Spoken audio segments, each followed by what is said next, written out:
ইতিমধ্যেই সম্পূর্ণ হয়েছে 250 কিলোমিটার পাইপলাইন স্থাপনের কাজ।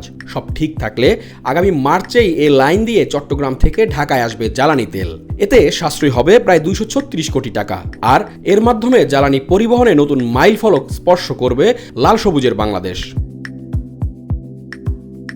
এ বিষয়ে বাংলাদেশ পেট্রোলিয়াম কর্পোরেশনের কর্মকর্তারা জানান, এই প্রকল্প বাস্তবায়নের ফলে একদিকে যেমন জ্বালানি তেল পরিবহনের খরচ কমবে, অপরদিকে নির্বিঘ্ন হবে সরবরাহ ব্যবস্থাও।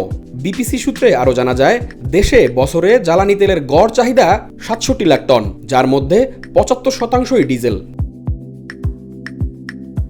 বর্তমানে চট্টগ্রাম থেকে নদী ও সড়ক পথে ঢাকায় জ্বালানি তেল পরিবহন করা হয়। এতে খরচ যেমন বেশি পড়ে, তেমনি ওঠে তেল চুরির অভিযোগও। একই সঙ্গে শুষ্ক মৌসুমে নৌপথে নাব্যতা কমে যাওয়ায় তেল পরিবহন করাটাও কঠিন হয়ে পড়ে। এই সংকট নিরসনে 2018 সালের অক্টোবরে চট্টগ্রাম হতে ঢাকা পর্যন্ত পাইপলাইনে জ্বালানি তেল পরিবহন নামে একটি প্রকল্প অনুমোদন দেওয়া হয়, কিন্তু কাজ শুরু হয় 2020 সালে। এরপর 2 দফায় মেয়াদ বাড়িয়ে চলতি বছরের ডিসেম্বর পর্যন্ত নির্ধারণ করা হয়।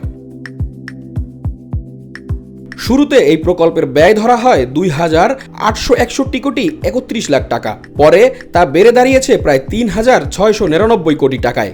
এটি বাস্তবায়ন করছে বাংলাদেশ সেনাবাহিনী।